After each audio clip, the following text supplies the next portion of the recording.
Okay, we're live. So, puntahan na natin yung Zoom.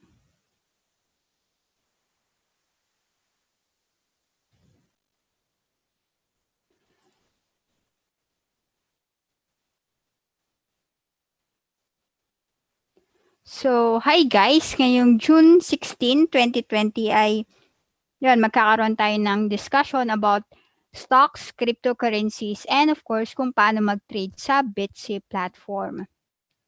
So, sa stocks,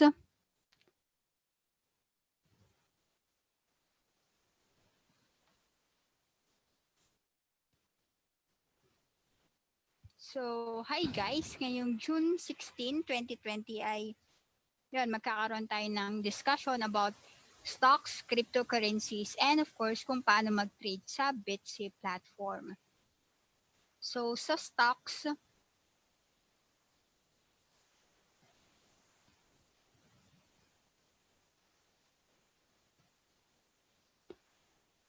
So, hi guys! Ngayong June 16, 2020 ay magkakaroon tayo ng discussion about stocks, cryptocurrencies, and of course, kung paano mag-trade sa Bitsy platform.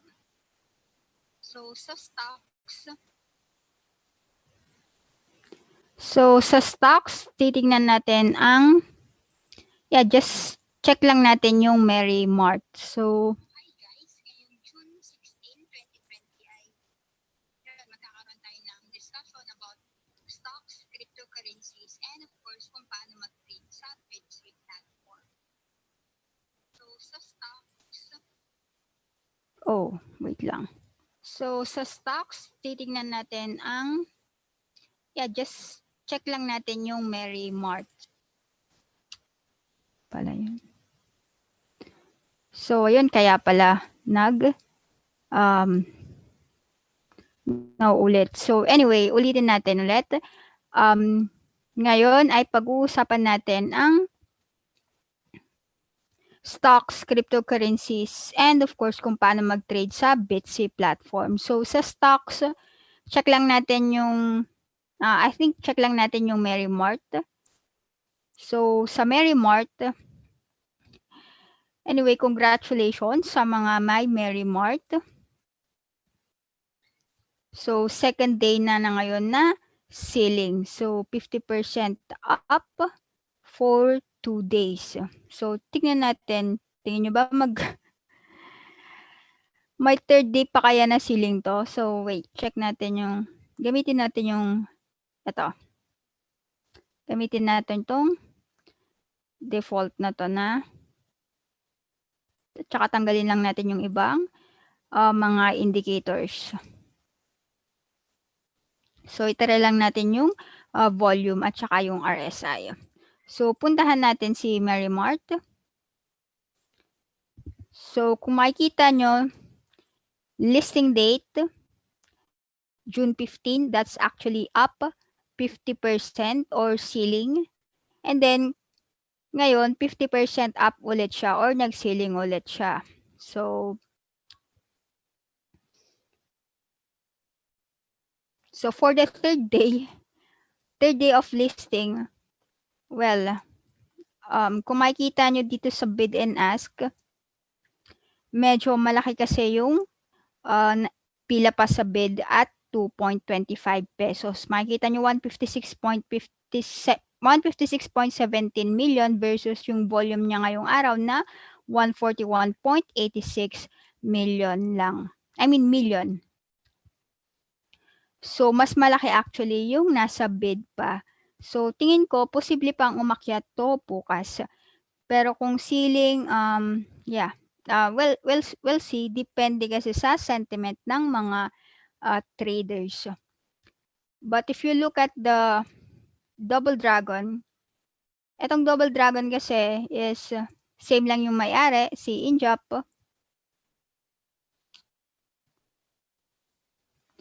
So, nung first day actually din to ng listing ay nag-ceiling din to. Pero ang IPO price nito is 2 pesos. Yung Mary Mart actually, ang IPO niya ay 1 peso. So, tingnan natin. So, kung gaano siya katagal. Kasi ang Double Dragon ay nag-peak 80 pesos. So, check natin. Ito. Ito yung peak niya. So, kung ilang days yan, I mean, ilang days ba to? So, check lang natin. Ayun, yan. So, actually, that's 794 days. So, kung 794 days,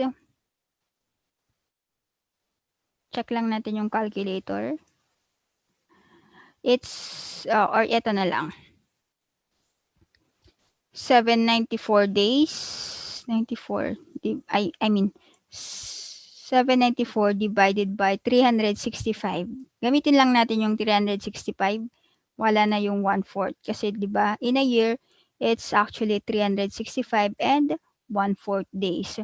So, actually, from the IPO price ni Double Dragon to 80 pesos or yung all-time high niya is actually around 2.18 years.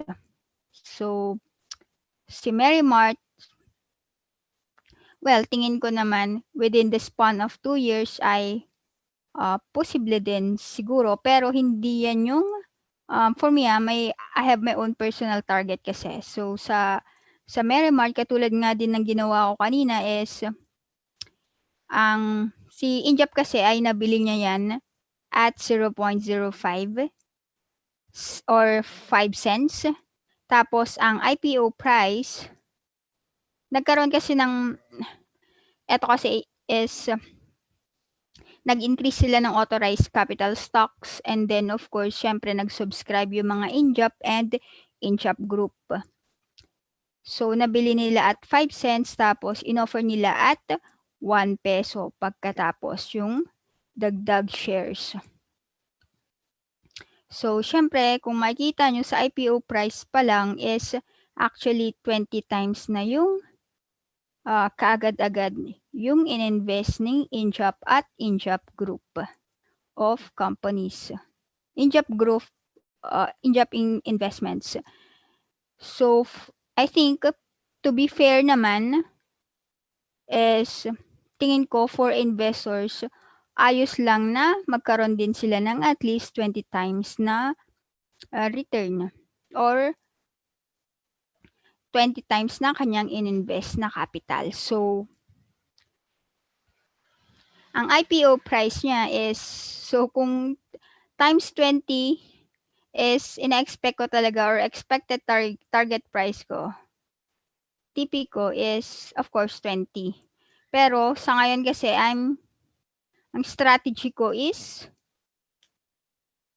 of course sell half and then para to cover my capital plus profit na kasi yan eh. Tapos yung other half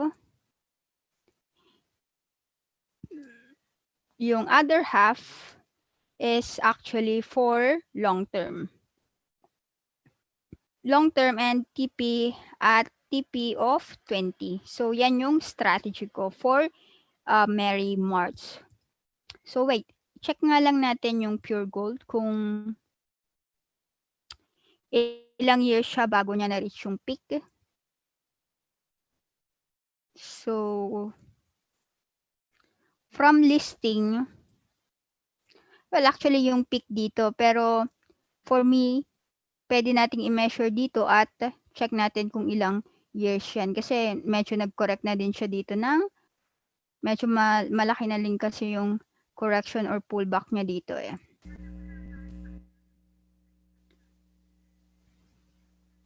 So, eto lang yung, wait.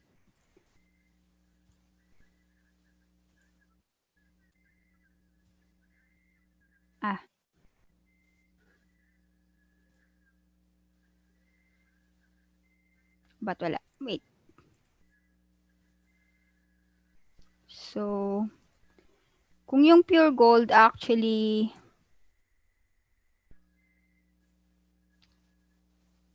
hindi yung peak yung kukunin natin ah. Yung at least yung sa trend lang. Sa peak ng trend. Kasi dito medyo malaki na din yung ano eh, binaba. Excuse me. So, actually, parang more or less, mas mahaba pa sa 2 years to bago siya niya na-reach yun. So, wait.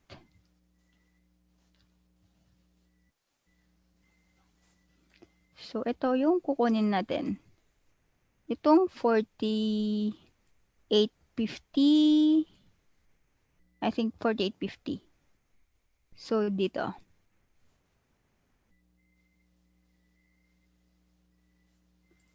So, that's actually 951 days bago niya ma-reach yung kanyang, more or less, hindi siya pika, pero yung sa trend,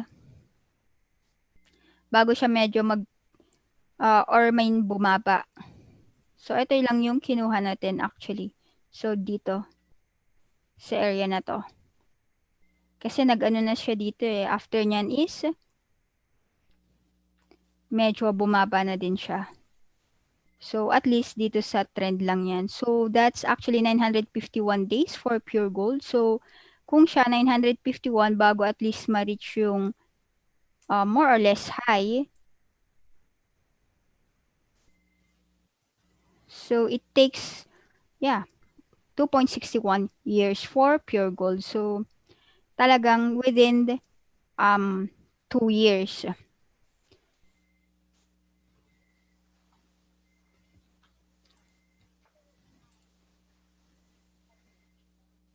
So, yan yung, para sa akin tingin ko within 2 years, kaya niya yung 20 pesos. Yung sa Mary Mart. Kung mas mataas pa doon, edi okay. Actually, mas okay, syempre.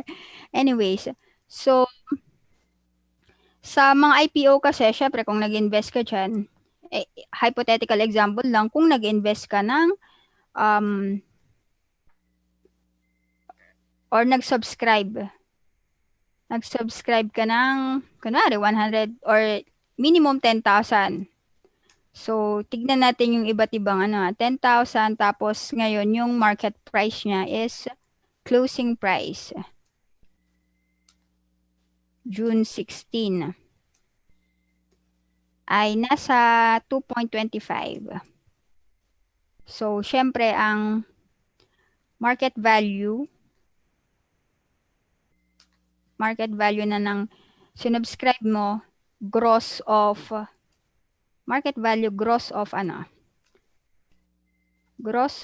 transaction cost.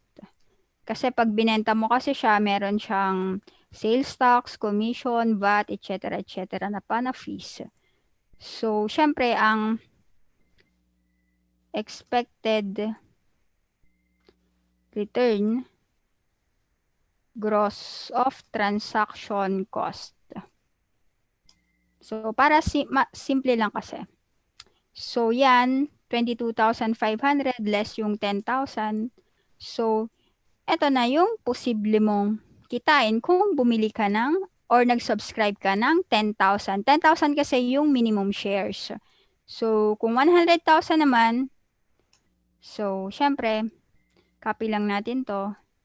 And eto naman yung posibleng kinita mo kung nag-subscribe ka. Ang IPO kasi, ang valuation nito more on sa tinitignan mo yung future ng company. Hindi yung historical valuation. Though may bearing siya, but of course, syempre kung bibili ka, hindi naman yung past yung titignan mo. Titignan mo is actually yung future ng company, kung mag-generate ba siya or kikita ba siya ng income, kumusta yung management and others na i-consider mo. So, kung nag-invest ka ng 10,000 or nag-subscribe ka ng 10,000 shares, as of 2 days, 2 days lang after ng listing, is expected return mo from that 10,000 is actually, bawi mo na yung 10,000 mo at may kita ka na din na 12,500 gross of transaction cost. So, kung ano naman, kung 100,000 naman yung sinubscribe mo, ay 100,000 at 1 peso. So, that's actually 100,000 pa rin kasi piso nga yung kanyang IPO price. So, as of kanina, closing price is, yeah, ayun.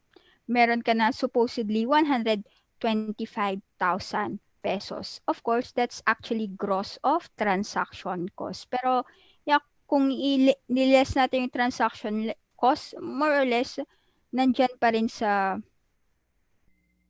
range na dito. So, anyways, kung 1 million naman, ayun, o, di ba? Kumita ka na supposedly ng 1.25 million pesos. Pero syempre, IPO, hindi medyo exceptional tong kay Mary Marta kasi hindi lahat ng IPO nagkakaroon ng second day na ceiling. So, kahit nga si Double Dragon, first day na ceiling and then yung second day, hindi naman na siya ceiling. So, yeah, syempre, ang gusto ko lang sabihin ay, hindi lahat ng IPO is ganyan yung performance. May mga IPOs din na, syempre, bagsak yung or bumagsak yung kanilang shares from the listing date. So, now, let's move on to, ano ba? Actually, yan lang yung gusto kong tignan. Kasi sa portfolio ko, meron kasi yan eh. So, check natin yung portfolio ko pala. I mean, pero hindi ko pala siya minark to market Kasi, sabi ko nga, hindi ako gumagamit ng, saan na ba yung portfolio ko? So, hindi kasi ako gumagamit ng, ng online. So, buti nga hindi ako gumagamit ng online kasi kung naka-online ako, sigurado ako, nakatutok din ako dyan. Anyway. So, hindi ko pa to minark to market yung Mary Mart ko. So, kung minark to market ko pa yan, so, aakyat yung percentage ko dito sa Philippine stocks. So, yung cash in bank, wala naman masyadong nagbago dyan. Hindi naman ako nag-withdraw or anything. Sa cooperative, nagdagdag ako ng konti. And of course, dito sa cryptocurrency, may nadagdag kasi nga yung sa Nasdaq. So, hindi siya actually updated but more or less that's the composition of my total portfolio. Kasi yung Nasdaq, nag-10,000 na-hit yung aking, ano ba yan? Kasi naglong ako kanina eh. Pero sa ano kanina kasi is, ano na ba to? Wait, check natin yung time. It's actually 9:20 lang pala yun. So, na-hit kasi kanina yung aking 10,000 na take profit from medyo mababa. I forgot. But actually that's around 9.8 I think. So, medyo malaki din siya. And, yun, nakasakay din ako sa gold kanina. So, added din yun. So, yeah, this is not updated. I think, a few days or nung Friday ko ata, or Thursday I think. Thursday ko na-update to. So, yeah. Share ko lang na in making a portfolio, dapat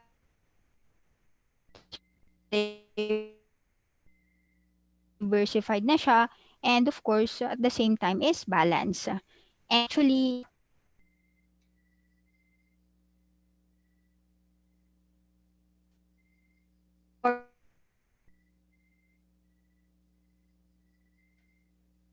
portfolio, kasama din actually yung cash. Kasi, syempre kapag May lang, I mean, noong March 19. So, pumasok ako ng March 25. So, ganun lang siya. Wait, check ko nga yung stocks ko. Medyo kinabahan ako kasi baka mamaya hindi siya naka-ID. Anyway, so, I think eto na lang. And let's move on to cryptocurrencies. Wait, check natin yung login muna tayo. Gamitin natin yung aking for trader na account.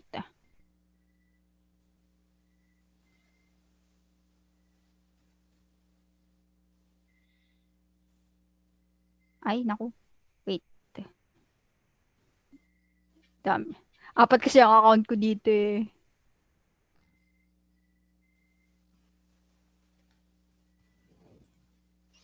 So, ayan. So, mag-login muna tayo. So, yan, naka-login na tayo. So, explain ko kung paano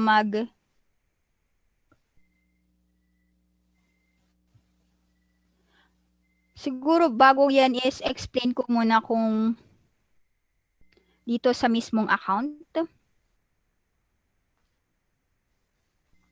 on the security side.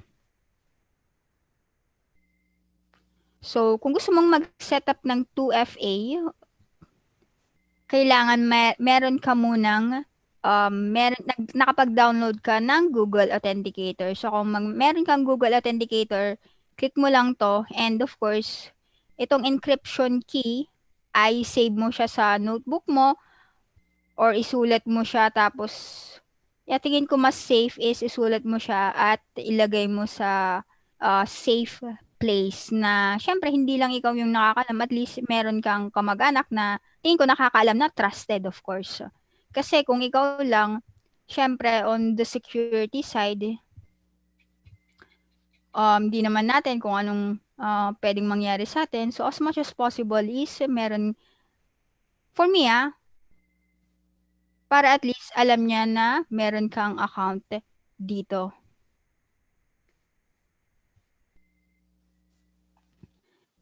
Kasi, syempre, itong mga investment natin, hindi naman natin madadala to kapag may nangyari. So, yes, for me, it's just right. Or, kung medyo malaki yung hawak mo, siguro, pwede mo tong yung mga lawyers or something, pero pang mga pangmayaman na lang yun. So, yun yung another option. And then, of course, i-scan mo lang itong scan mo lang itong QR. And after mong ma-scan yung QR, is ilagay mo yung 6-digit na lalabas doon. So, and then, of course, click confirm. Pero kung sakali man na nawala mo tong encryption key, pwede naman siyang i-disable. Just contact the support, which is dito. So, syempre for, security purposes talaga tong 2FA. And next is yung verification. So, for me, hindi siya verified. Kung nakikita nyo yung account ko, hindi siya verified. Kasi wala pa namang Philippine peso and yung USD, sabi ko nga, sa BPI nagtry ako mag-transact, wire transfer. Kaso, hindi daw inaalaw ni BPI. So, siguro, yun kasi yung bank account ko BPI at saka Land Bank. So, kaya, yun. Another option ko is to open a union bank sana. Kaso nagkaroon ng lockdown, so hindi ako nakapag-open ng account sa Union Bank. So, maybe next time try natin yun kapag meron or magpa-verify tayo kapag meron ng fiat. Kasi ang verification, ang ano lang naman nito is para magkaroon ka ng fiat transaction. Like, fiat, like, for example, Philippine peso. Wait, puntahan natin dito.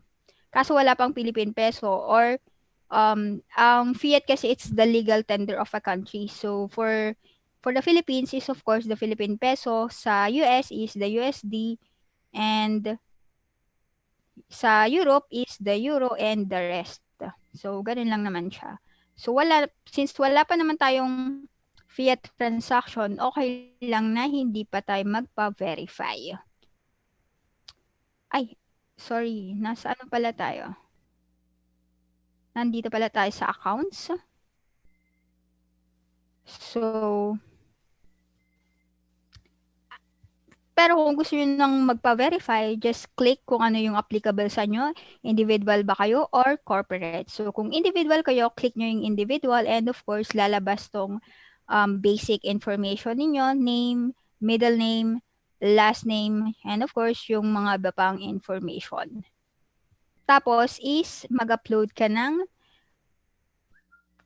ID mo, government-issued ID, driver's license, or passport. So, make sure na lang yung 4 na corners ay visible. Then next, yun. Pag na-upload mo na is kailangan pa ng address verification. So, sa address verification, make sure na lang din na yung 4 ulit na corners ay visible. And of course, pwede mong gamitin ang bank statement, credit card bill, phone bill, or utility bill. And of course, dapat within the last 3 months yung mismong statement. And yun, upload mo na ulit yung proof of address mo. After that, antayin mo na lang within 24 hours. So, may magre-reply naman sa or may mag-email sa'yo na support regarding yon na-receive na nila and of course the status of your verification. Then next is discuss ko na lang din tong referral bonus. So actually Bitsy have unlimited lifetime referral rewards. So it's actually very attractive kasi versus sa stock market ang nag-earn lang ng commission is actually the licensed broker. Kung hindi ka licensed broker, so hindi ka makakapag-earn ng commission. So, unlike dito, everyone can earn commission. So, syempre, share mo lang yung referral sa mga friends mo or sa mga kakilala mo, office mates, or within your group. So, ang ma-earn mo is actually 20% ng ni-refer mong ng referrals mong trading fees. So, kung may trading fee siya na, kunwari, $1,000, kung meron siya nun, is, syempre, ma-earn mo doon is the $200. Tapos, kung yung friend mo na yon ay, syempre, nag-refer din siya, di ba? So, yung accumulated earnings niya ay, kunwari, 10,000. So, meron kang 10% sa kanyang referral earnings na 10,000. So, ano yun? So, actually, that's $1,000. So, $1,000 plus yung 200 dito na-earn mo, that's actually 1,200. And, syempre, daily siya na nilalagay sa yung spot wallet. So, click mo lang yung dashboard para makita yung referral mo. So, copy mo lang siya and of course, i-share mo sa mga friend mo. So, etong poor trader na to, wala pa kasi siya. Hindi ko kasi ginagamit pala yung referral link na to. So, anyways, dito mo kasi makikita kung magkano yung naipon mo, yung kung ilan yung na-refer mo na friends, and of course, your network. Makikita mo dyan, pwedeng total, 30 days, 7 days, at saka daily. So, now let's move on to ang next is, of course, yung paano ka mag-deposit. Kasi bago ka naman makapag-trade is deposit ka muna. Or, deposit ka muna bago ka mag-withdraw, of course. So, i-explain lang natin kung paano mag-deposit dito sa Bitsy. So, ang gagamitin natin since hindi naman tayo verified is, of course, cryptocurrency.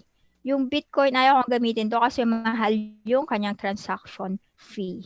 So, dito tayo sa XRP. So, meron na tayong dalawang XRP. So, papakita ko sa inyo kung paano mag-deposit. So, anyway, kapag nagde-deposit ko ng cryptocurrency, syempre, kung XRP blockchain yan, sa XRP blockchain din, ka dapat nagde-deposit or XRP wallet yung gamitin mo. Kasi hindi pwede yung magde-deposit ka, ang i-deposit mo dito is, like for example, this one. Bitcoin yan, tas ang di-deposit mo is XRP. Syempre, hindi yan pwede. Mawawala lang yung loss or hindi mo ma-receive, walang ma-credit sa'yo. So, very careful tayo when it comes to pagde-deposit. So, paano mag-deposit? Just click. XRP ang gamitin natin kasi mas mura to. Yung kanyang transaction cost or yung pag-transfer. So, click natin yung deposit and of course, lalabas tong address na to. Address and of course, the tag. Please note pag nagde-deposit ka, wag kalimutan yung tag. Kasi kung wala kang nalagay na tag, alam mo na hindi mo mare-receive yung dineposit mo. So, kahit saan ka magpunta, hindi mo siya mare-receive.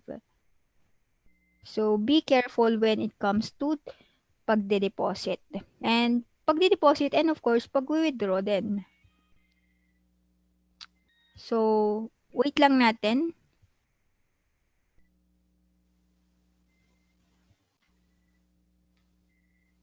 Loading lang eh.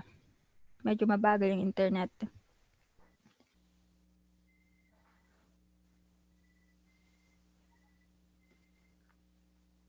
So, anyway, while waiting, bang next natin? Withdrawal pa lang next natin. So, kailangan muna natin ipakita yung pagde-deposit and then after nun, i-withdraw natin siya back to coins.ph. Ay, ang tagal. Wait. Mag-close lang tayo ng ilang tabs. So, ano pa bang pwede kong i-close? Hindi ko pwedeng i-close to eh. Tagal Bagal, ano ba yung ano? Naku, mag-enter pa ako. So, mag-enter pa pala ako. Pambihira. Wait lang, ano ko lang or yung number ko na lang gamitin ko.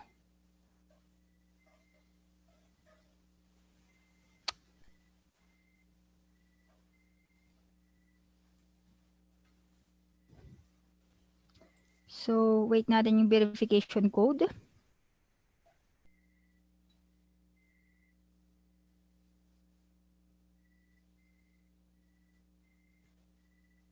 So, login alert. So, 0425. So, and then click verify. Tagal eh. Ang kulit lang eh. So, ayun. Ito yung ating XRP wallet and of course yung Bitcoin wallet natin. Actually, itong XRP wallet natin, well, napanalunan lang natin yan eh, yung XRP. Tapos, nanalo kasi tayo ng 200 tapos 200, yung pala ni Ken yung 200 dito na isa. Tapos, yung isang 200 pesos is na-receive ko naman sa Ontology. So, kaya, ako, since wala naman ako pagkakamitan, is kinonvert ko na lang siya sa XRP. So, magkano na lang siya ngayon? Lugi na siya kasi 400 to supposedly. Pero meron akong 2 na transfer sa Bitsy. Tapos, ito naman, may nag-sign up na referral. Yung friend ko, nag-sign up siya. So, after passing the verification, meron kaming tig 50 pesos. Now, anyway, yun nga. So, sa pagdi-deposit ng XRP or any cryptocurrency, just make sure na kung ano yung de-deposit nyo, syempre, yun din yung dapat gamitin nyo na blockchain or wallet address. So, syempre, hindi pwedeng XRP wallet tapos Bitcoin wallet yung gagamitin mo na magsisend or sa pag-withdraw. So, XRP to XRP lang siya. So, click natin yung XRP address, deposit address natin. Tapos, ilagay natin siya sa eto. Kasi nga, magsisend tayo. So, click lang natin yung send sa may XRP. Tapos, lalabas itong send money. So, ang isi-send lang natin is actually 1 XRP. And then, yung XRP address natin, lagay natin dito. And of course, yung destination tag. Kapag nakalimutan mo tong destination tag na to, wala na wag mo nang expect na mare-receive mo yung ide-deposit mo. So, test Bitsy.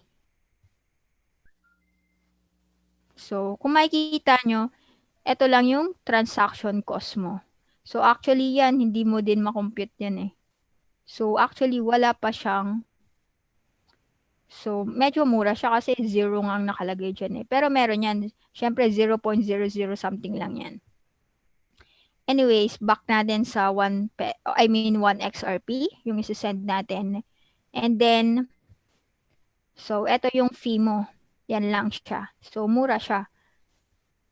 So, wait, check nga natin dito.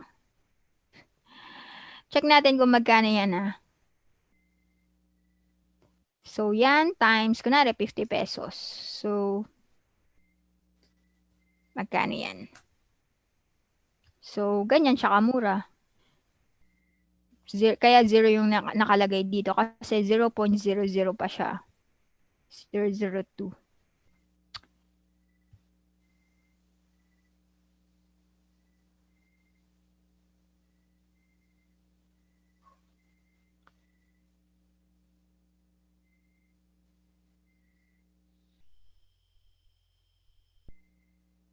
Ah, no. Wait, it's actually 10 pesos eh. 10 pesos ang isang XRP, so should be 10. So, yan yung ating transaction. Hmm? Wait.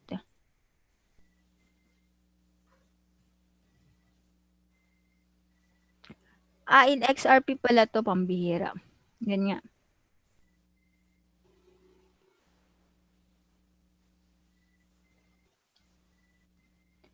So, anyway. So, test. Lagyan mo din ng ano, kasi pag this is required kasi. So, lagyan mo lang test. Or kung ano yung ipapadala mo. So, next natin is, of course, click natin ang continue. So, tapos lalabas ulit to. So, syempre, i-review mo ulit yung transaction na kasi check mo, XRP ba yan? So, deposit XRP and then check mo ulit. XRP naman yung isa-send mo. So, syempre, click ulit natin siya, copy ulit, and then, of course, paste natin. I mean, Control V. Wait, wait ah. Ulitin natin.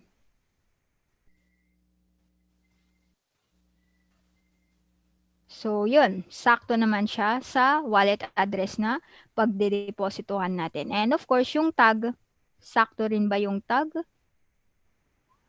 Control F.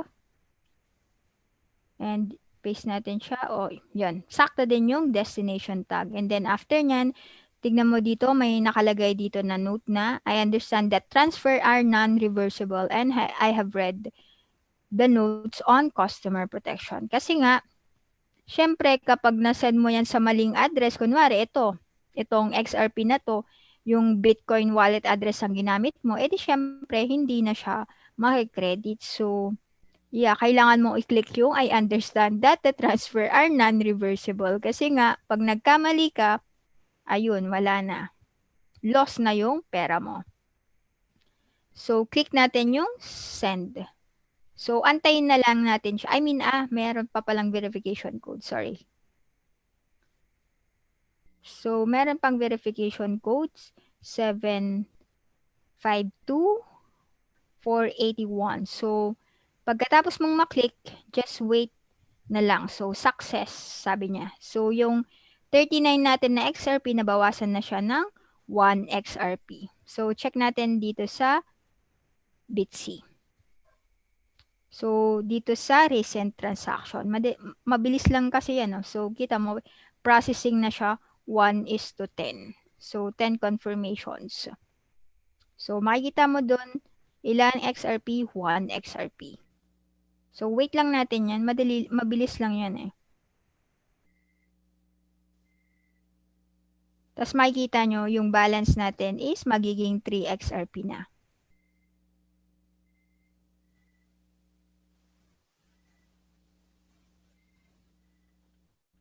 So, 8/10 na siya. So, last 2 na lang. So, eto siguro okay na to.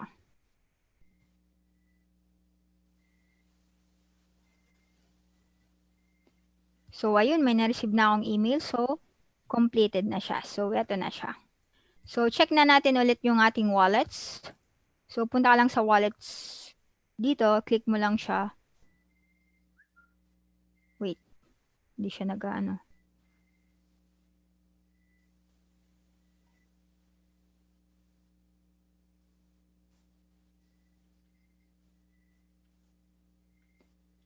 Bagal ang internet. So, yan na yung ating wallets. So, tingnan natin ngayon yung ating XRP. So, nakita nyo, XRP natin is 3 na siya. So, ganun lang siya yung pagde-deposit. Just make sure na lang talaga kung XRP yung deposit mo, syempre, manggagaling din siya from an XRP wallet. So, next is withdraw naman natin siya. So, upon withdrawal naman, click mo lang yung withdraw. Or, syempre, kung malaki na yung kinita mo, click mo yung withdraw. And, of course, yung withdrawal address. So, dito naman is kukunin natin, syempre, of course, yung XRP wallet natin. So, click lang natin to. And lalabas yung, kita mo, send only XRP to this wallet. Kasi nga kapag namali ka is of course, your funds will be permanently lost. So, ganyan siya. Ganito dito sa pagdi-deposit at saka pag-withdraw ng cryptocurrency. So, mo lang, i-copy mo lang and then of course, i-paste mo yung withdrawal address and of course, don't forget the destination tag. So, and after that, magkano yung i-withdraw mo? Minimum daw na 1 XRP. So, 1 XRP lang yung i-withdraw natin. And then makikita mo dito yung fees and the net XRP na mare-receive ng coins.ph wallet mo. XRP wallet. So, next is click natin yung confirm and then confirm. So, nag-send sila ng email ulit for so, check ko sa email ko and then confirm ko siya para madan yung transaction. So, wait. Ano ba ginamit kong email dito? Ah, yun pala. Ang kulit lang. Dami ko kasing eh. Ano ba to? 4 kasi ang account ko dito sa Bits eh. So, wala pa eh. O mabagal lang na ulit itong ko. Kasi na-receive ko yung deposits credited eh. Pero dito, wala pa siya. Wait. Ah, hindi ko pa pala na-click yung okay. Sorry about that. Anyway, so antayin na lang natin yung email and then click ko lang yung confirm. So ayun, meron ng withdrawal confirmation. So click ko lang yung confirm withdrawal request. Kasi may 1 hour ako to click that. Else, syempre is, ano na siya? Maka-cancel na siya.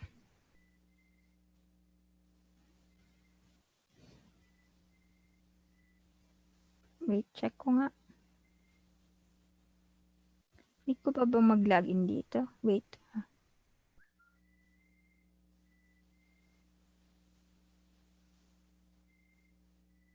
And then, my password.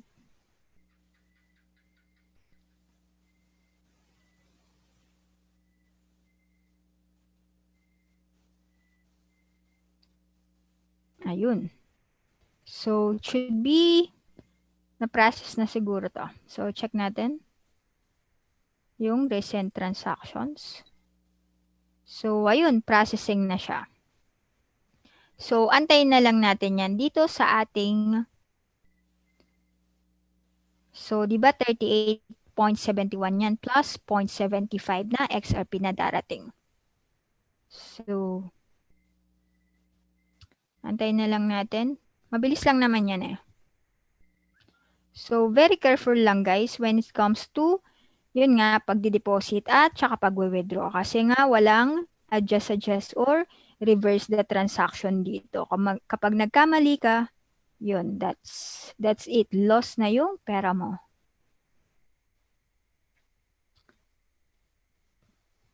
Wait. So far naman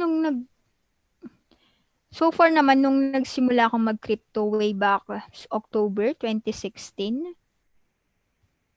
Yeah, lagi dinodouble check eh. Kasi syempre alam ko na kapag namali ako is wala akong malulos yung pera. So, very careful naman tayo dyan. So far, hindi naman tayo nakapag-deposit sa ibang address. So, kung XRP, XRP lang siya. Kung BTC, BTC lang siya. So, yun. Sana naman ay nandyan na siya. Anyways, sa ETH pala, huwag kayong mag-deposit ng ETH papuntang BitC. Kasi nga, medyo, wait, ipapakita natin mamaya ha. Kasi hindi siya tumatanggap ng, smart contract deposit. So, yun.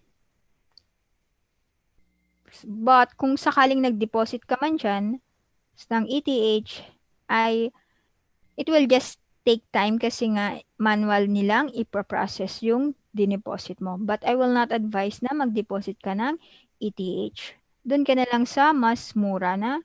Siyempre, kung nagtitipid ka, doon ka sa mas mura. Katulad ko, nagtitipid kasi ako, kaya usually na ginagamit ko is of course the XRP. Actually, itong XRP, kadadagdag lang yan eh. Dati kasi wala pa yan. So, recently lang. So, kaya nag-open din ulit ako ng additional na accounts. So, ilang ano na ba?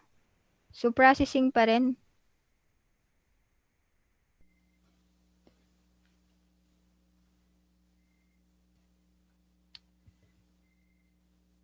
Processing pa rin. Tagal.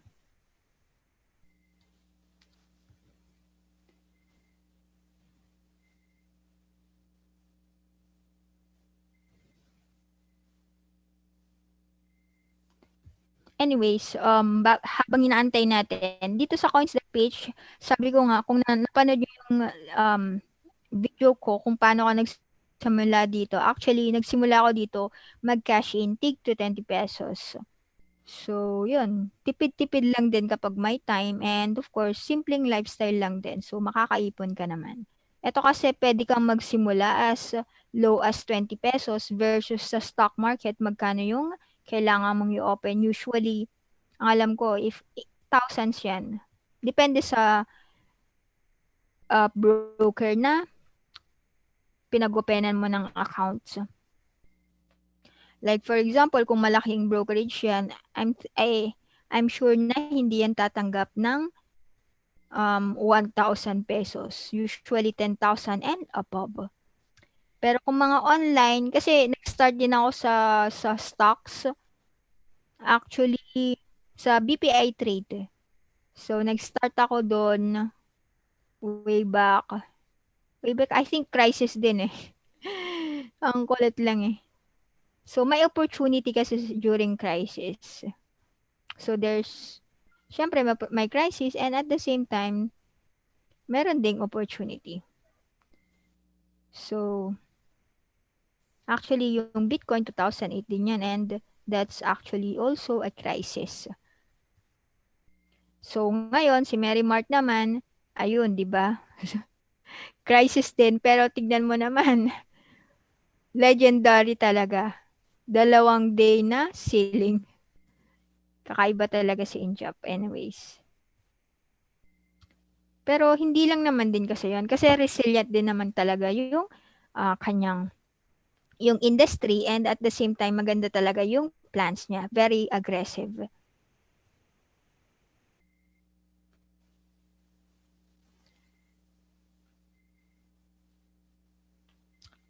So sana naman by this time processing pa rin. So ba't kaya ang tagal?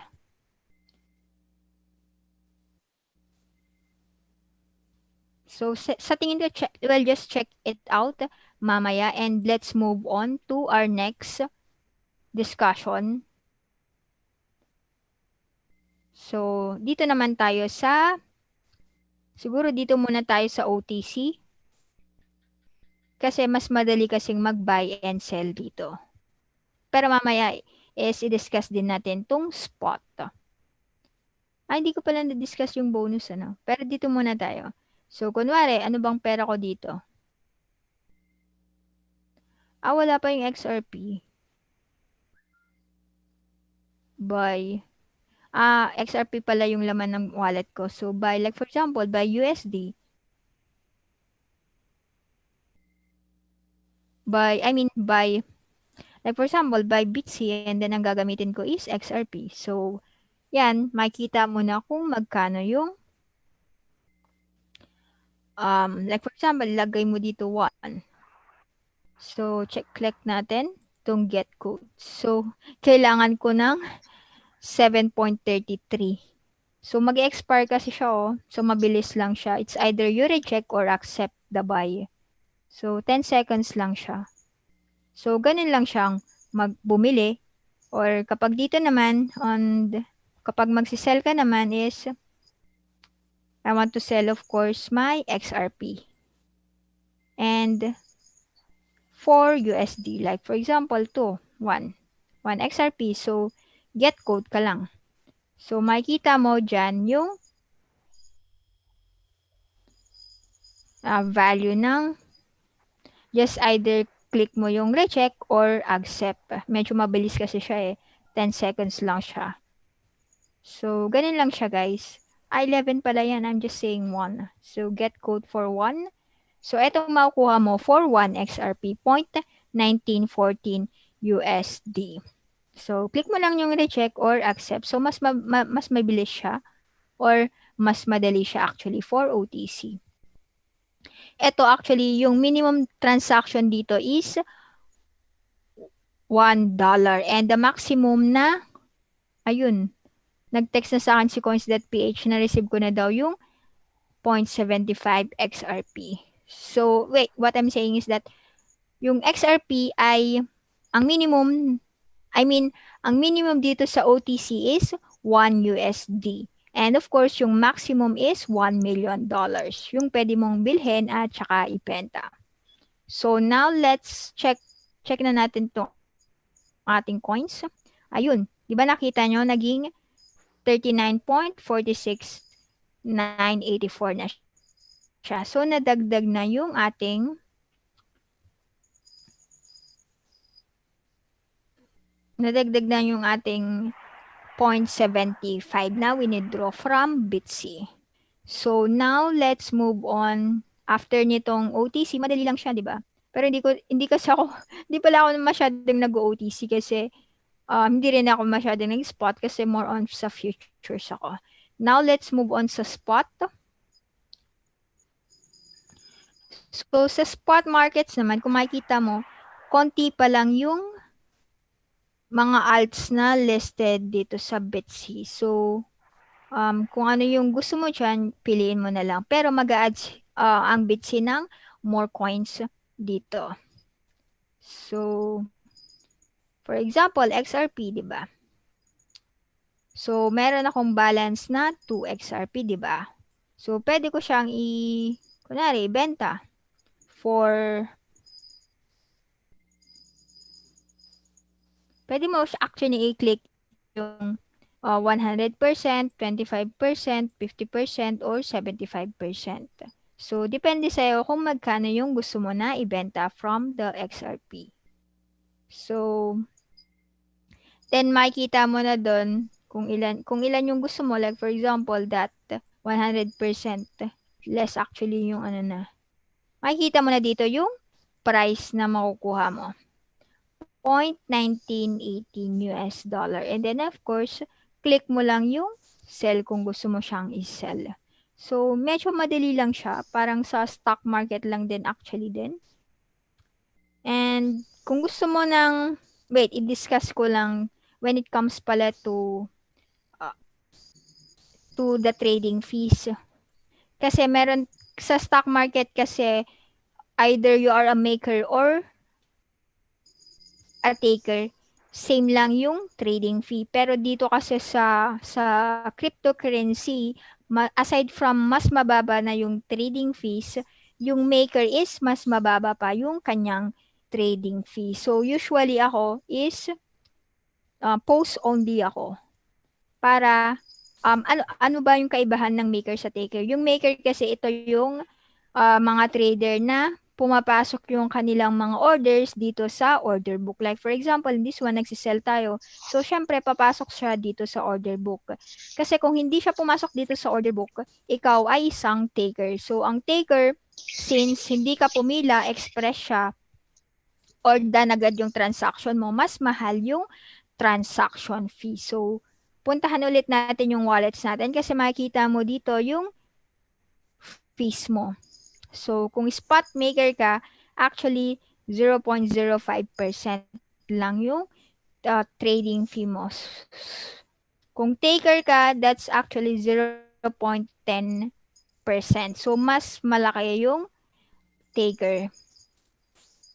Aside from that, actually, when it comes to fees, mas mura siya versus sa stock market. Sabi ko nga.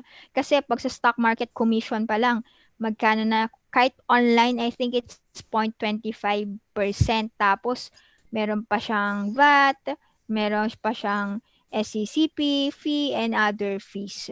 So, mas mura siya. Tapos, pag binenta mo pa, meron pa ulit sales tax. So, yeah, kaya more on. Kaya nung 2016 yun, nag-start na talaga ako mag-trade at mag-ipon ng dito, cryptocurrencies or trading cryptocurrencies. So, yung futures maker at saka taker, discuss na lang natin mamaya. Pero kung makikita nyo, yung maker din, it's actually a rebate of 0.1%.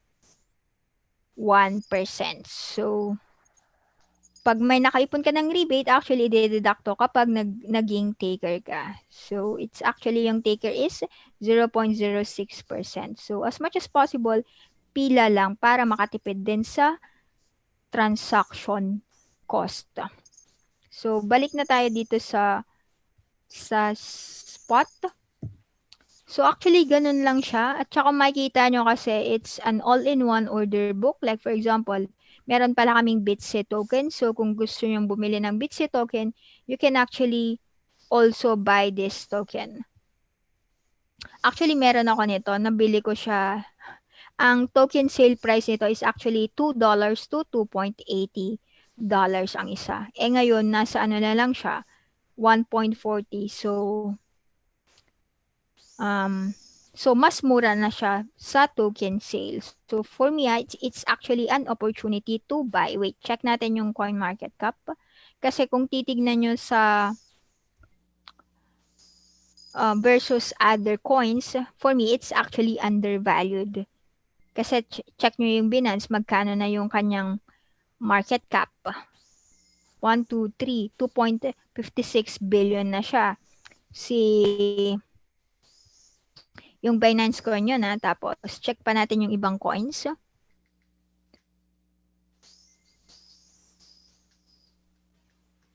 Eto, si Leo, 1.13 billion dollars naman yung market cap niya.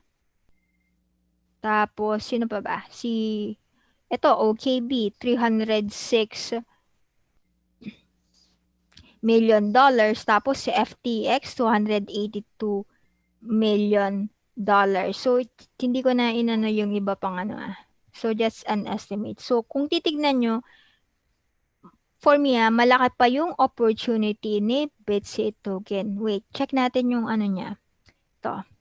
Yung market cap niya. Kasi yung market cap pa lang niya is nasa dun tayo sa transparency report. So, ang market capitalization pa lang niya is actually 6.5 million pesos. So, ang laki pa ng opportunity for me. For me, in my opinion, kasi syempre, kung kukunin mo yung average ng mga exchanges na to, so kahit nasa lang to kahit balik lang siya kahit at least maging equal lang siya sa FTX token, ang laki ng upside potential no na for me. But anyway, I'm not, please do your own research when it comes to trading and of course investing. So, next, after nyan, pwede nyo na lang tignan yung additional info about the Bitse token.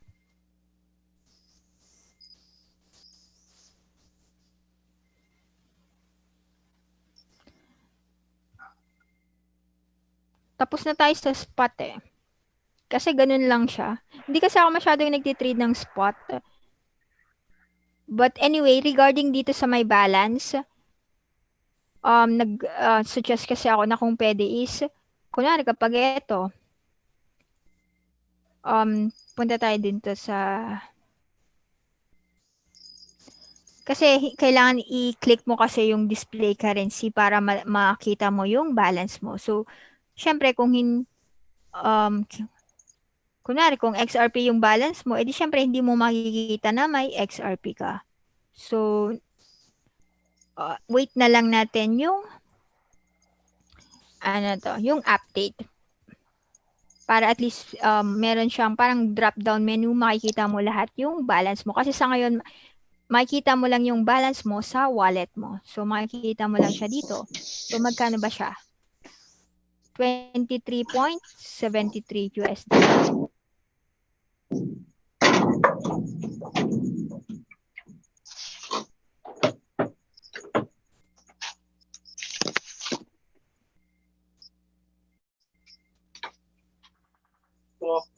Loading. Skip ako na.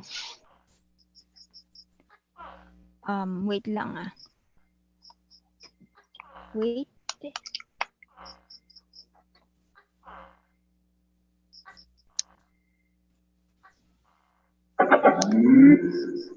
Ano yun? So, next. Ay, ano yun? Wait lang So, next natin is, of course, yung futures. So, balance lang actually natin dito is, naglagay ako actually dito ng 0.002 BTC. Pero kumita na siya ng, ito, konti. At saka ETH at saka yung BTC transaction. So, medyo medyo madugo. Anyways, dito ka na lang i-discuss kasi yung different kinds of orders.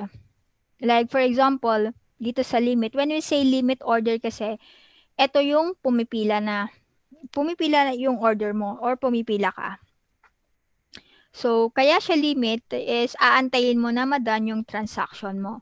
However, syempre kunwari dito ang doing is 9,000.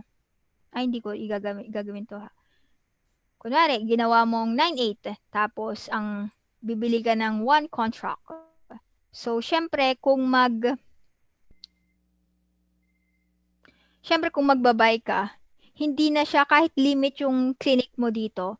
Actually, that will become market na. Kasi nga, syempre, mas mataas naman yung order mo sa doing sa market. So, syempre, yung trading fees mo dito is still the market or 0.06%. Hindi siya yung limit or hindi siya yung maker na rebates. So, para maging sure ka na limit order ka, click yung post only. Para at least kasi pag post only, tapos medyo mataas yung nalagay mo dito na price, maka-cancel siya automatically. So, check natin. So, kung buy long ako, execute natin yung order ko. So, makita nyo doon, order canceled. Kasi nga, mas mataas siya sa market price. So, meron tayong iba't ibang limit order. Meron tayong limit stop. Ito yung actually cut loss kapag meron ka ng open orders or open order or orders.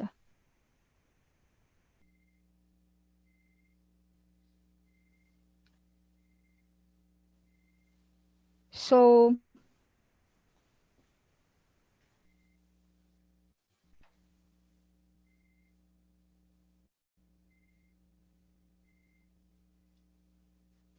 like for example, ay wala kasi tayong palang open orders. Like for example, kunwari meron lang tayong open orders.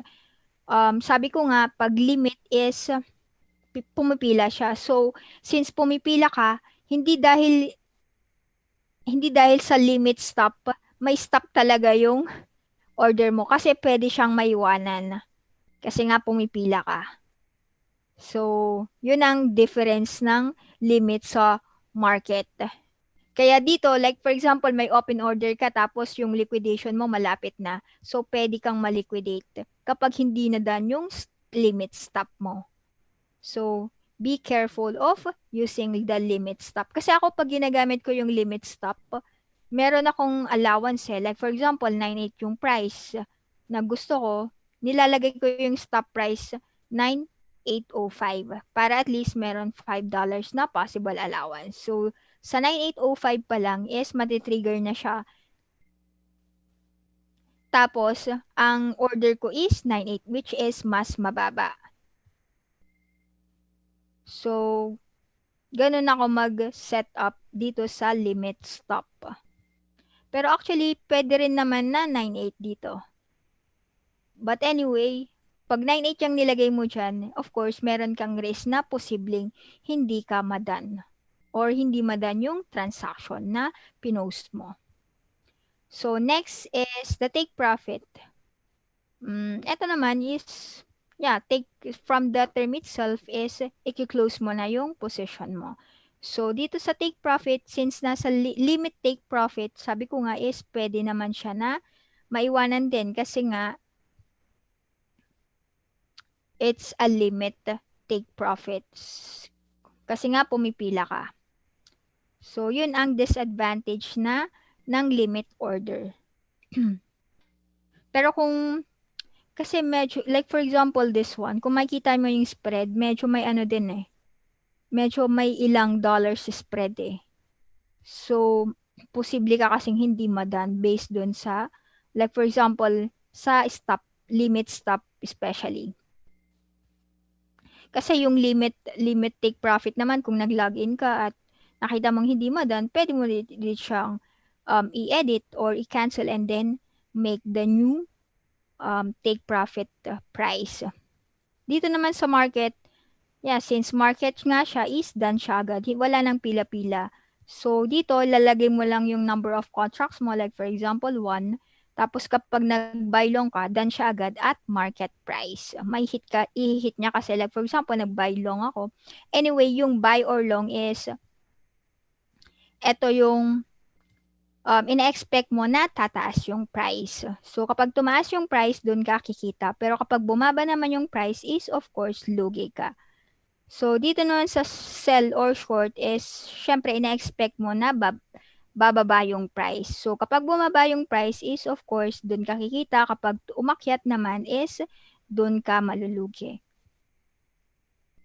Or possible, of course, maliquidate. So, depende on how you manage your risk and of course, position sizing.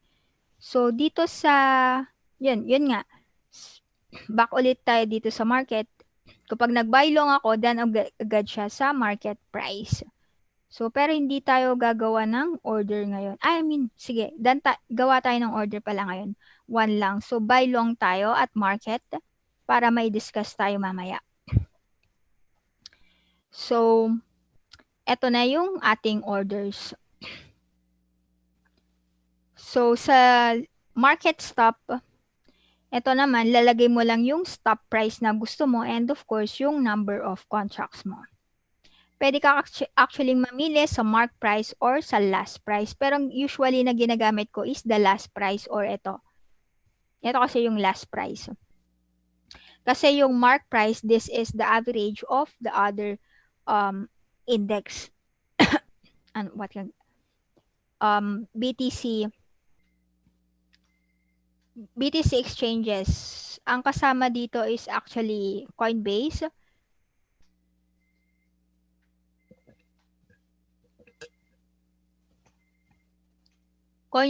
Bitstamp, na pa yung isang B. Medyo nakalimutan ko yung isa, but this is close to the average of that ng mga exchanges na nire-reference namin or nire-reference ni Bitsy. So, kung titignan mo medyo close din siya, pero minsan kasi medyo ano na to?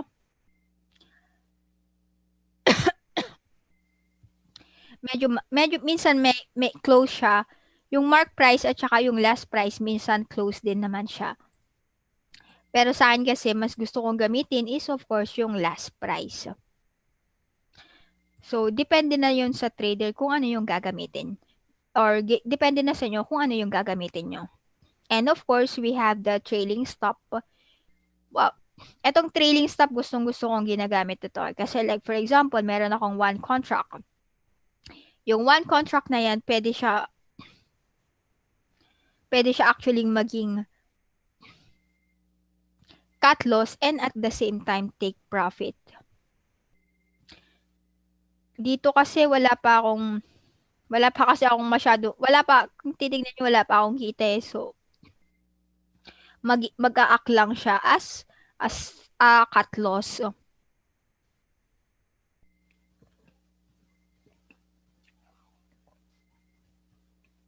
Kasi ang style ko kasi kapag ginagamit ko yung trailing stop, at least meron na akong kita dito. So, syempre, i-close mo na siya or yung trailing stop mo is malapit or meron ka pa rin kita. Kasi yung trailing stop ginagamit mo, kunwari, long to, di ba? So, habang umakyat yung or nasa trend yung order mo, yung lim or trailing stop is actually umaakyat din siya. Pero kapag nag-reverse, dun na siya mati-trigger. And of course, kung ano yung nilagay mo, example, trail value mo is 100. So, ito yung magiging possible mo na trigger price.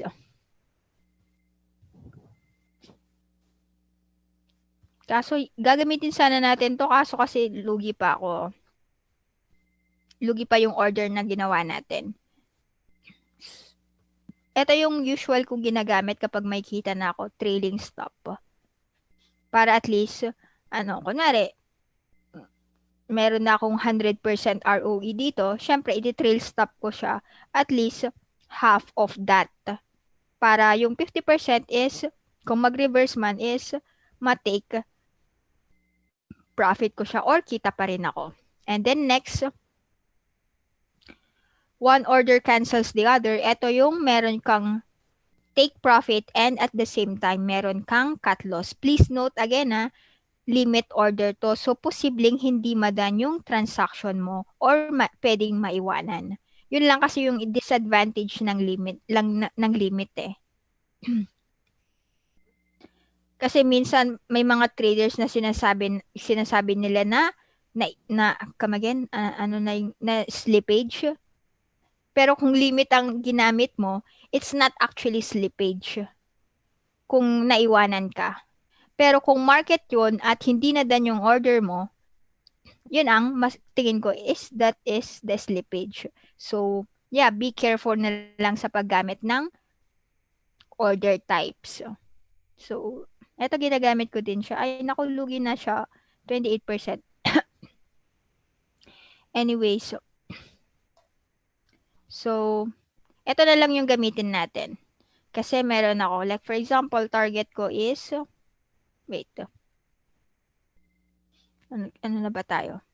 Daily pala to. 6 hours. So, target ko is 9.8 and stop price ko ng one order na yan is, wait lang gamitin natin to muna. Long pala ako eh. 9.8 at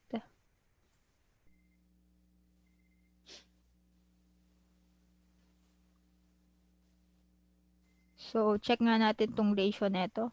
Di pala tayo kanina, 1:1 lang siya. So, medyo, naku, pababa pa yung hindi ko natignan. Anyway, stop price natin at 9.5. I come again? That's actually 9.2. So, 9.2.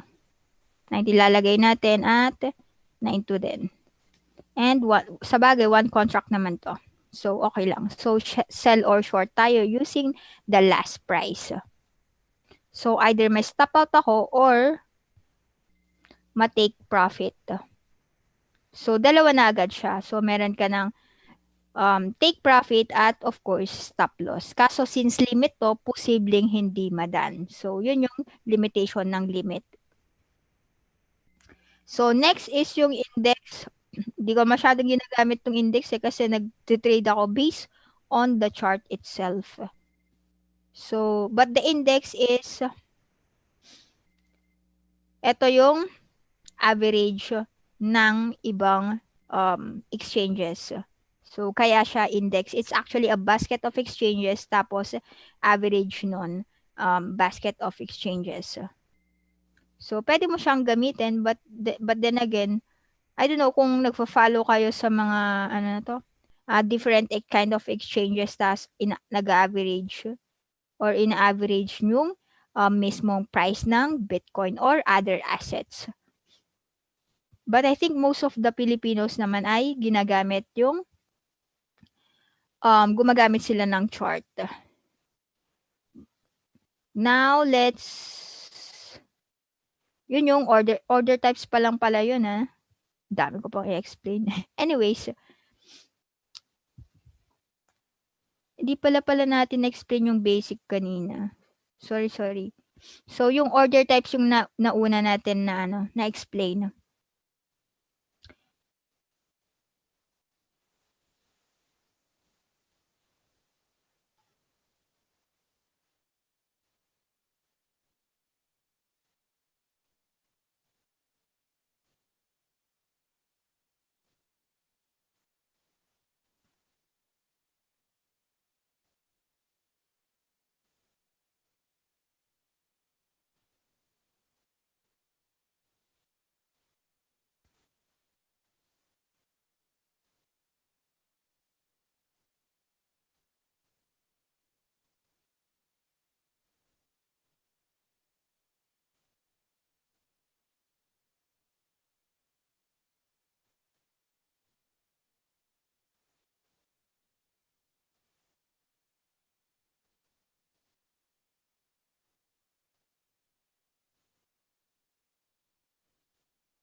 So, anyway, back ulit tayo dito. Ang na-explain ko pala is yung sa order types and of course yung buy long and of course sell short. Sell or short. Ngayon, puntahan naman natin yung ibang terms. So, actually, ang isang contract sa BTC is actually 0.001 BTC versus the rest of exchanges actually $1 sila. So, itong 0.001 depende yan sa of course sa exchange rate ng Bitcoin. So, kung 9,514 siya, of course, 0.01 is actually around $9.5 yung isang contract. So, next is the funding rates. So, funding rate, it's actually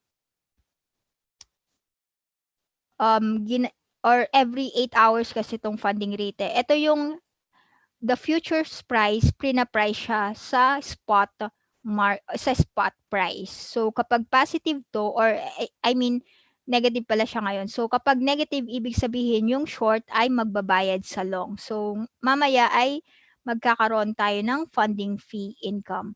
Pag positive naman to is, syempre, yung ako or yung long is magbabayad sa short. So, kung gusto niyo pang makita yung other contract specifications, pwede nyo i-click tong contract specifications. And then, yung open interest contracts, this is actually the outstanding na positions. So, nasa 3.5 million contracts. So, next natin. Yung margin requirement, ito actually yung initial margin requirement kasi meron tayong position margin dito kapag meron na tayong position. So, ito yung kailangan mo lang para makapag-open ka ng isang contract. Like for example dito, 9.5. So 1. So makita mo yung minimum or initial margin requirement is $0.07.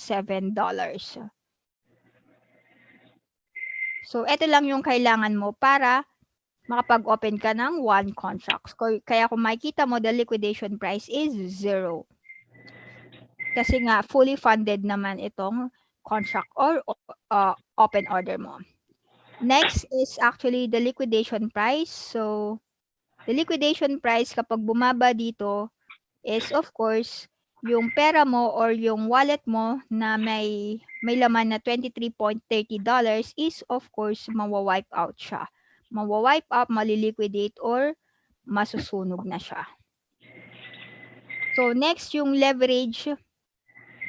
Yung leverage kasi yung leverage na gamit ko kasi is actually cross. So kapag cross yung gamit natin, pwede natin siyang gamitin sa lahat ng contracts, and of course yung maximum leverage niyan is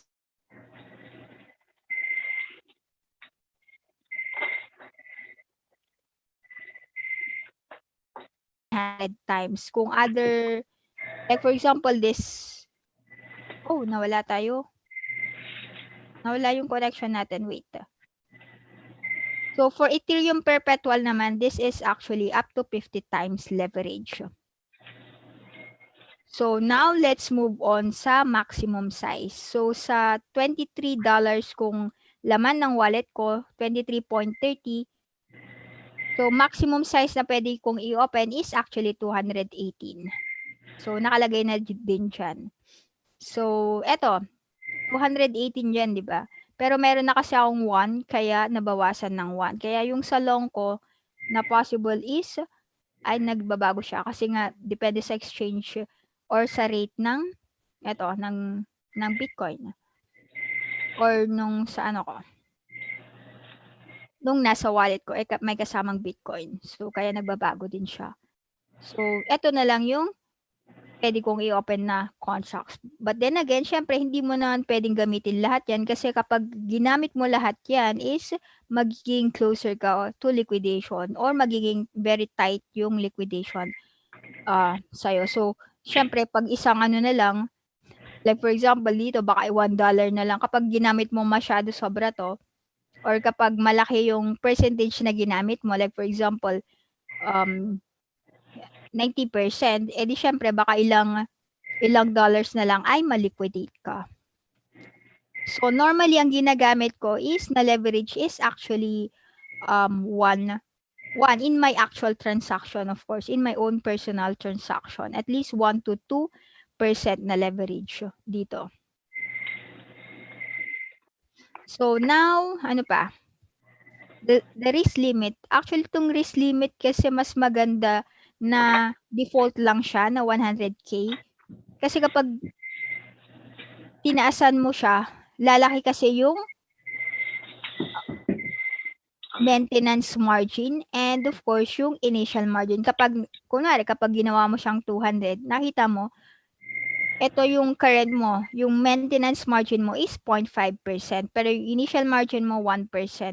Kapag nag-open ka, dapat meron kang initial margin na 1% nung value nun. In-open mo na contracts.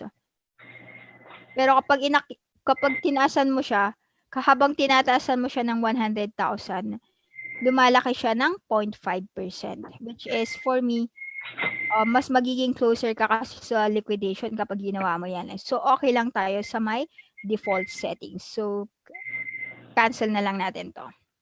So, mas maganda yung 100K. So, next is, actually, discuss ko na yung cross. Dito na tayo sa wallet value. Medyo paakyat kasi siya eh.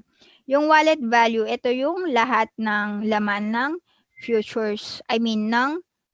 Futures wallet mo. So, kino-convert siya actually in US dollar. Hindi naman siya kino-convert, pero ina-estimate siya in US dollar. Pero ito pa rin yung laman ng wallet mo. So, para malaman mo lang in US value. So, laman ng wallet natin is may BTC, may ETH, at saka may BTC. So, itong BTC kasi kaya siya nagkaroon ng ganyan. Nagkaroon kasi tayo ng spot transaction. So, nag-test lang tayo dyan. So, next, makikita mo dito kung ano yung ginamit mo na collateral. So, ang ginamit niya is the the BTC. So, ito yung naka-collateral ngayon. And then, sa total margin and unrealized PNL naman, yung unrealized natin is actually ito. Pero actually, pwede natin siyang palitan in USD. So, yan. So, para USD din yung makalagay dito. Para makita nyo na ito yung unrealized PNL. So, ito din siya. Unrealized PNL na 2 cents. So, yung position margin mo is 0.05. So, ito siya, yung position margin or yung collateral mo ng open position mo. And of course, yung active orders margin, ito siya.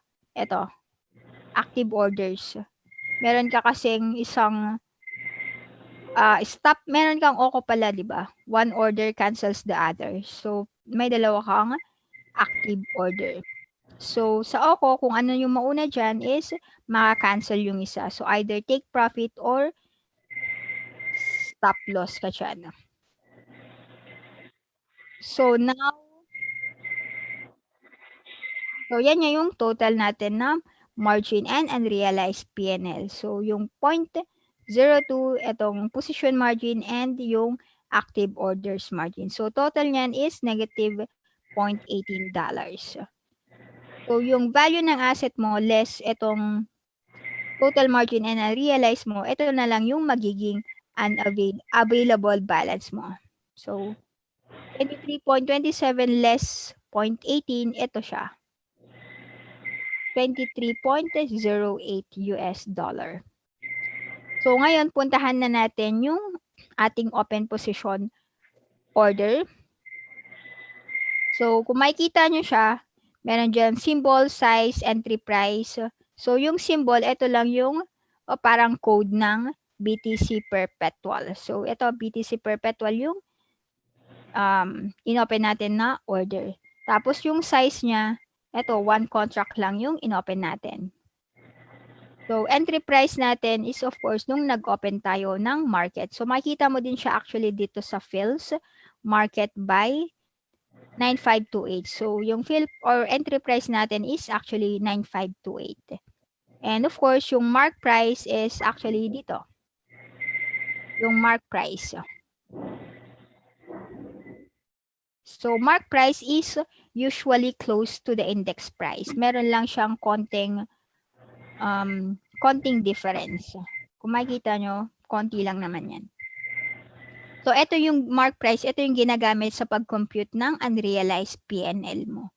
So, parang ito siya yung kapag close mo yung isang contract or yung contract mo, ito yung posible mong kitain or ikalugi. So, yan. Itong unrealized PNL using this mark price. And of course, yung liquidation price, ito yung kapag na-hit, liquidation price naman natin is 0, so okay lang. Pero yung iba kasi medyo high risk. I mean, medyo malaki yung ino-open nila na order. So, syempre, kapag malaki ay magkakaroon of course ng liquidation price yan.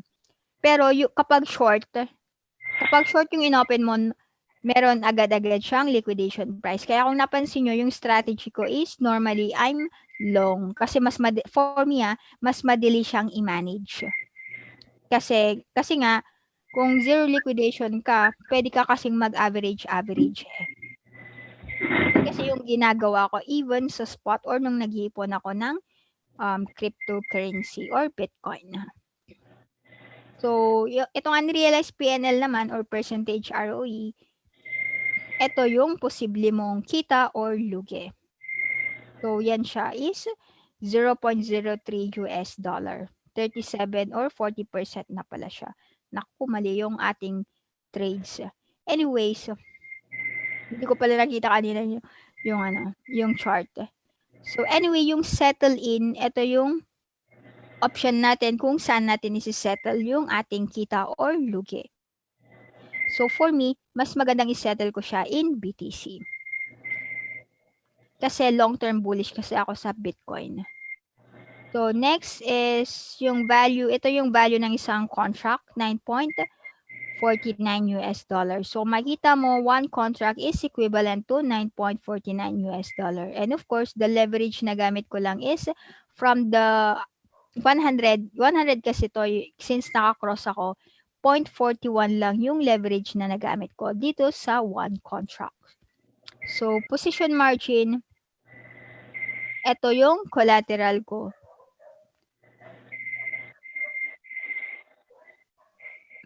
Based sa leverage na ginamit ko. So, kasi kino-compute na din kasi siya eh. Dito sa my risk limit. So, saan na ba yun? Wait. So, sa my risk limit, yun. Ito, makikita mo siya dito eh. Kung magkano yung maintenance margin mo to make the position to keep the position open. So, yun, 0.05. And of course, makikita mo dito kung anong gamit ko. It's actually cross. So, ibig sabihin, naka 100 times or naka maximum leverage ako. So, in case of Bitcoin, that's actually up 100 times leverage.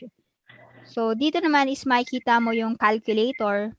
So, pwede mo actually i-compute yan. Kasi meron, wait, check natin yung active orders. So, makita mo sa active orders, so ano ba yung posible nating kitain or ikalugi. So, 9.8. So, actually, that's 285.47% or kikita tayo ng ganitong amount of Bitcoin. Kapag sa stop loss naman, kung na-stop out tayo, 9.2, mas malaki actually yung posible nating ikalugi kasi 344.24% yun. So, sana naman ay mag-reverse siya dyan kasi bumabagsak na siya eh. Lugi na tayo ng 43%. Anyways, kung gusto mong i-close yung transaction, pwede mo actually gamitin ito. Like for example, dito, 9.8. Pwede mong ilagay dito, 9.8. Or, eto na lang siya. Meron na tayong limit sell eh. So, pwede mo ding actually gamitin to to close the position. Or itong market kung gusto mo na siyang i-close agad-agad. So, ano pa? So, dito mo makikita yung open order mo. Kung marami kang open orders, ito yung i-click mo na tab, all positions. Kaso, in our case, isa lang yung ating open position. So, dito man sa active orders, ito yung mga orders na hindi pa nadadan. So, kaya siya active orders. Ito, stops. So, nandyan yung limit stop natin, yung 9,200. So, hindi pa naman siya nadadan. So, nasa active din siya and at the same time sa stops. So, sa fills naman, ito yung transaction na nadan na. So, kung makikita mo, yun, makikita mo yung previous transactions din natin sa BTC. So, ito yung kanina, yung one contract. So, ano pa ba yung need nating explain? So, actually, pwede mo kasing, wait. Pwede rin kasi nating i-ano tong layout. Pwede mo siyang actually baguhin kung gusto mo siya. So, kung gusto mo siyang baguhin. Tapos, i-lock mo na lang siya kung gusto mo na siyang i-lock. So, normally kasi ito yung setup ko nung pwede nang or i-adjust tong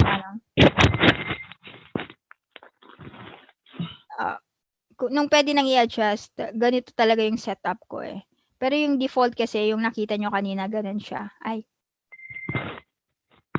So, mas maganda kasi kapag nag-trade ka is nakikita mo na yung chart and then of course, magpo-post ka na lang dito.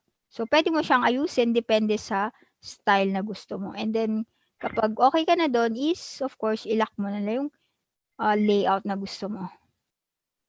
So, yan, nakalock na siya. So, what else? I think na-explain ko naman na din lahat. And what's more? So, puntahan natin na lang yung history kasi nga na-explain ko na lang most of the futures transaction. Dito sa history makikita mo lahat dyan yung transaction mo.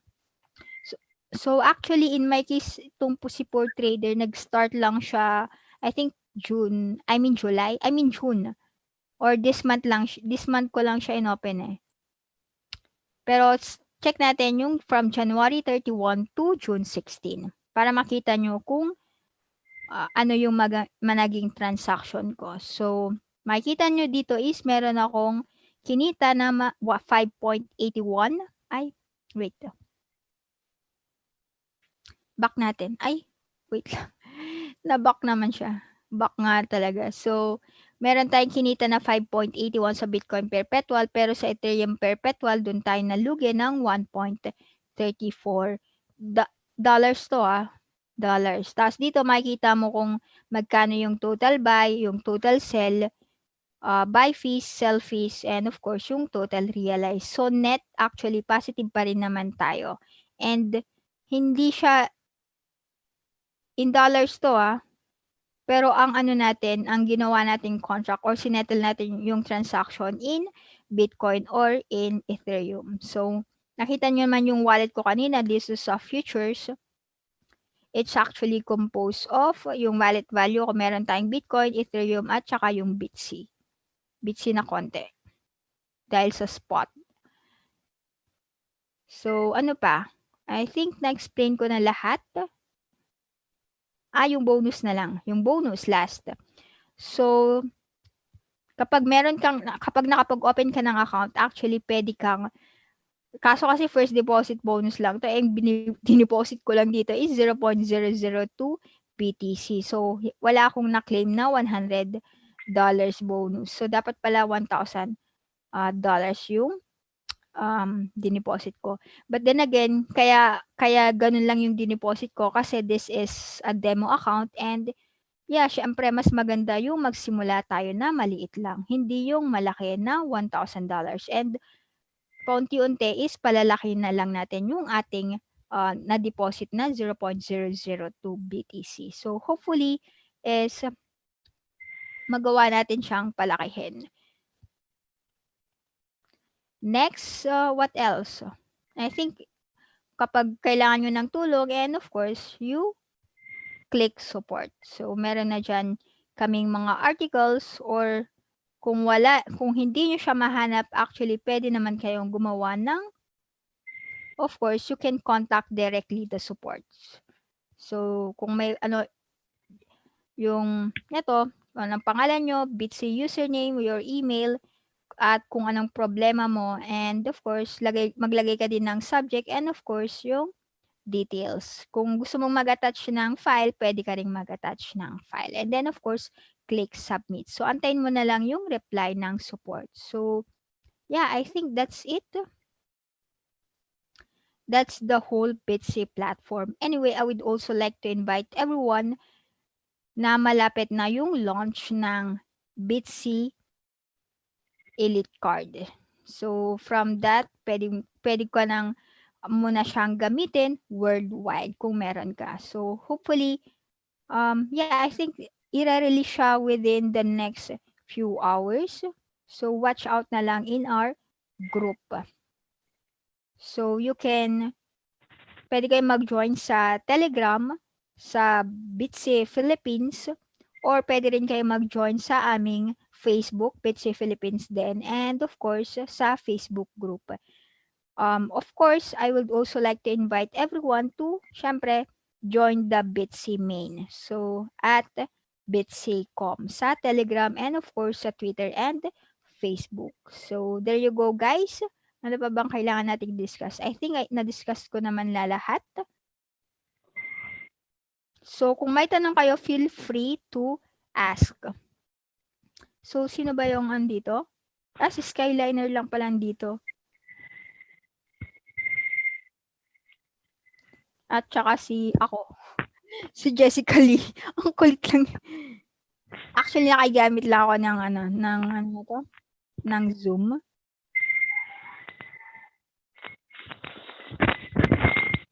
So, dahil dalawa lang kami, So, bibigyan ko na lang ng price si Sir Skyliner. So, message na lang sa akin yung, ano ba to?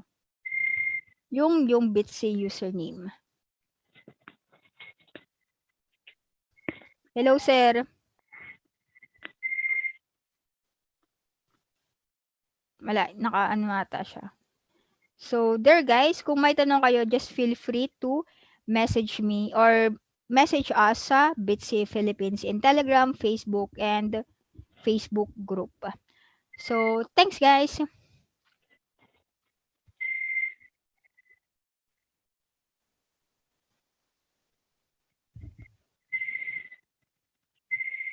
What's in more?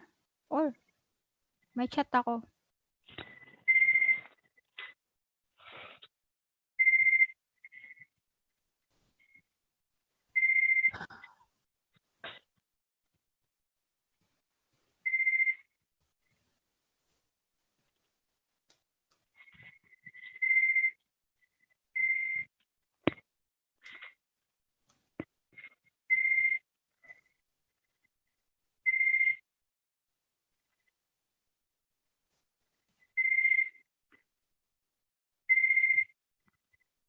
Dalawa na lang tayo. Dalawa na lang.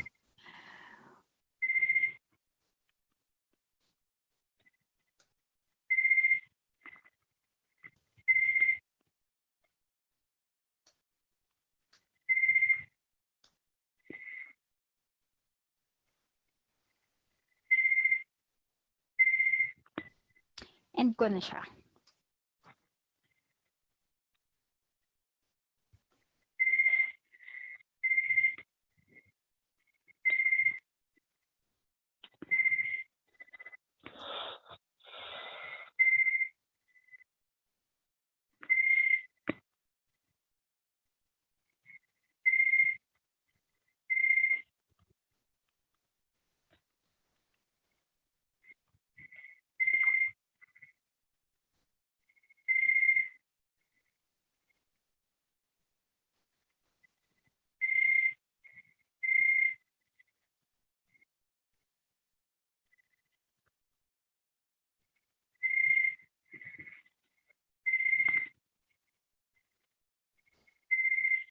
Ayun, so end na natin yung ating sharing. So, wait. Saan na ba to? So, end.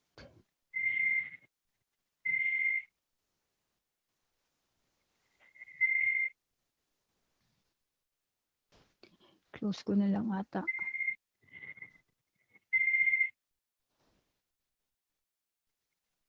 So, check natin yung my meetings.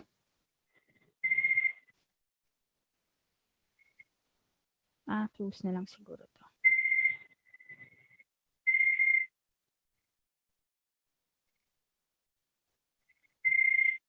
Ayun,